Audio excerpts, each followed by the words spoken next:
Hello friends, myself Dr. Ashish P. Mohta, Assistant Professor in Department of Commerce and Management at Srimati Keshar Bailawati Mahavidyalaya Amravati, Maharashtra. Today's my presentation topic is cost sheet. Cost sheet means क्या? Sheet means एक statement रहता जो systematic manner में दिया हुआ रहता, उसको explain करना, उसको उसी फॉर्मेट में लिखना रहता, उसको बोलते शीट। जैसे कि अपन ने मार्कशीट देखा, मार्कशीट में आपके पहले फर्स्ट ईयर इंग्लिश सब्जेक्ट रहता, फिर उसके बाद हिंदी और मराठी, फिर इकोनॉमिक्स, फिर अकाउंटेंसी। हर किसी के मार्कशीट पे सेम इसी प्रकार से रहता है, बट कुछ ऐसा तो देखा नहीं होगा कि किसकी मार्कशीट में पहले मराठी आएगा, किसके इकोनॉमिक्स आएगा, किसके इसमें हिंदी आएगा, ऐसा कुछ नहीं है। वैसे ही बैलेंस शीट देखे आपने, बैलेंस शीट के लाइबिलिटी साइड पे सबसे पहले आप कैपिटल ही लिखते और कुछ नहीं लिखते। यानी शीट मीन्स क्या, तो एक सिस्टमेटिक प्रोफार्मा, उसी हिसाब से चलना रहता है, सिंपल। और कॉस्ट मीन्स क्या, तो खर्चा। खर्चे का एक सिस्टमेटिक प्रोफार्मा है, उस खर्चे के प्रोफार्मा के हिसाब से ही आपको चलना है, इसको बोला जाता कॉस्ट शीट। उसके बाद में अपन चालू करेंगे अब इंट्रोडक्शन। इंट्रोडक्शन में क्या है?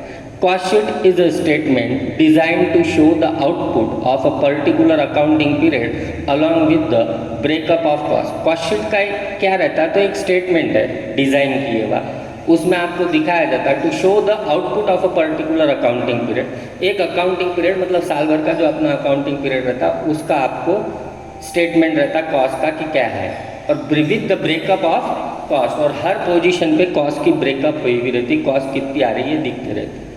It provides the information relating to the cost per unit at the different stages of the total cost of production. इसी के साथ में वो स्टेटमेंट जो रहता है उसके अंदर आपको दिखाया जाता कि अपनी इंफॉर्मेशन ऐसी रहती कि कॉस्ट पर यूनिट कितना लग रहा हर पोजीशन पे। यानी कॉस्ट शीट ऐसी बनाई जा सकती कि कॉस्ट पर यूनिट आपको डिटरमाइन हो कॉस्ट हर पोजीशन पे। Definition: cost accounting is defined as a system of recording in the accounts of the accounts the material and use and labor employed in the manufacture of a certain commodity or on a particular job. This definition is given by R.N. Carter. Importance of cost sheet: ascertainment of cost. ascertainment of cost means क्या, तो cost कितनी लग रही ये find out करना। मतलब cost sheet, जैसे मैंने आपको पहले बोला कि कॉस्ट शीट में ही अपने कितनी कॉस्ट लग रही ये डिटरमाइन करना ही रहता है, हर पोजीशन पे कितनी कॉस्ट लग रही ये पता चलता है। Controlling of cost second. Controlling means cost कम लग रही कि ज़्यादा लग रही, ज़्यादा लग रही होंगी तो अपन ने उसको कैसे कम किया जाए, ये अपन कॉस्ट शीट के आधार पे इजीली कर सकते हैं। थर्ड है फिक्सेशन ऑफ सेलिंग प्राइस। जो कॉस्ट लग रही है आपको, वो उसके अंदर अपन ने थोड़ा सा प्रॉफिट प्लस कर दिया तो आपको सेलिंग प्राइस मिल जाएंगी, और अपन ने कौन से भाव से बेचना चाहिए ये अपने को फाइंड आउट करना है, तो कॉस्ट शीट बना के आप इजी वे में फाइंड आउट कर सकते हैं। Submitting of tender. Tender means क्या, तो एस्टिमेटेड फोरकास्टेज, मतलब भविष्य में क्या होने वाला है इसके बारे में बताना रहता है। सबमिटिंग ऑफ टेंडर मीन्स क्या, तो एस्टिमेटेड फोरकास्टेड, मतलब जो अपने को पिछले साल की कॉस्ट शीट रहती उसके आधार पे ही अपन टेंडर वैल्यू बना सकते हैं, टेंडर बना सकते हैं। अदर इम्पॉर्टेंट इन्फॉर्मेशन, जैसे कि आपको मालूम है स्टॉक दो प्रकार के रहते हैं, एक ओपनिंग स्टॉक, एक क्लोजिंग स्टॉक। ओपनिंग स्टॉक में raw material, work in progress और फिनिश गुड। क्लोजिंग स्टॉक में भी raw material, work in progress और finish good. Proforma of cost sheet. Cost sheet का प्रोफार्मा क्या है, यानी जो मैंने बोला शीट एक प्रॉपर स्टेटमेंट में रहता, वही प्रॉपर स्टेटमेंट आपको फॉलो करना है, उसी आधार पर आपको चलना रहता, यही उसका प्रोफार्मा है। तो प्रोफार्मा की शुरुआत कहाँ से होती है, तो opening stock of raw material plus purchase of raw material plus carriage inward plus octroi minus closing stock of raw material is equal to direct material. Cost sheet का प्रोफार्मा क्या है, तो शुरुआत होती है opening stock of raw material plus purchase of raw material plus carriage inward plus octroi minus closing stock of raw material is equal to direct material. Direct material को दूसरा नाम मटेरियल कंज्यूम भी बोला जाता है। Direct material plus direct wages plus direct expenses is equal to prime cost. Direct material plus direct wages plus direct expenses is equal to prime cost. Direct wages को दूसरे नाम अलग अलग दिए हुए हैं, एक है manufacturing wages, productive wages, factory wages and surface wages. ये डायरेक्ट वेजेस के अलग अलग नाम है। Direct material plus direct wages plus direct expenses is equal to prime cost. Prime cost के बाद plus factory overhead plus opening stock of work in progress minus closing stock of work in progress minus sale of scrap is equal to factory cost. Prime cost के बाद में plus factory overhead plus opening stock of work in progress minus closing stock of work in progress minus sale of scrap is equal to factory cost.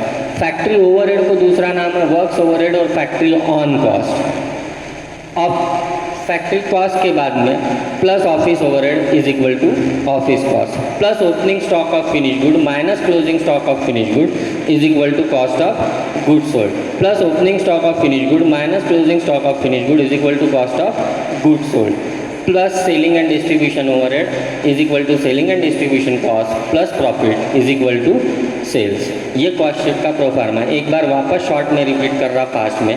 Opening stock of raw material plus purchase of raw material plus carriage inward plus octroi is equal minus closing stock of raw material is equal to direct material plus direct wages plus direct expenses is equal to prime cost plus factory overhead plus opening stock of work in progress minus closing stock of work in progress minus sale of scrap is equal to factory cost plus office overhead is equal to office cost plus opening stock of finished good minus closing stock of finished good is equal to cost of goods sold plus selling and distribution overhead is equal to selling and distribution cost plus profit is equal to sales। ये pro pharma आपको याद करना है, इसके सिवाय आप आगे नहीं बढ़ सकते। इसके बाद में कंपोनेंट ऑफ कॉस्ट, कंपोनेंट जो अभी अपन ने देखा प्रो फार्मा उसके अंदर के ही कुछ कंपोनेंट रहते जो इंपॉर्टेंस रहते। प्राइम कॉस्ट कैसे डिटरमाइन किया जाता? The sum total of direct material plus direct wages and direct expenses prime cost. उसके बाद में आता factory cost, the sum total of prime cost plus list of expenses related to factory. फिर उसके बाद आता office cost, it is obtain by adding the office overhead to factory cost, it is also known as cost of production. And last is selling and distribution cost, the cost of sales is obtained by adding the list of expenses related to selling and distribution to the cost of goods sold. Thank you.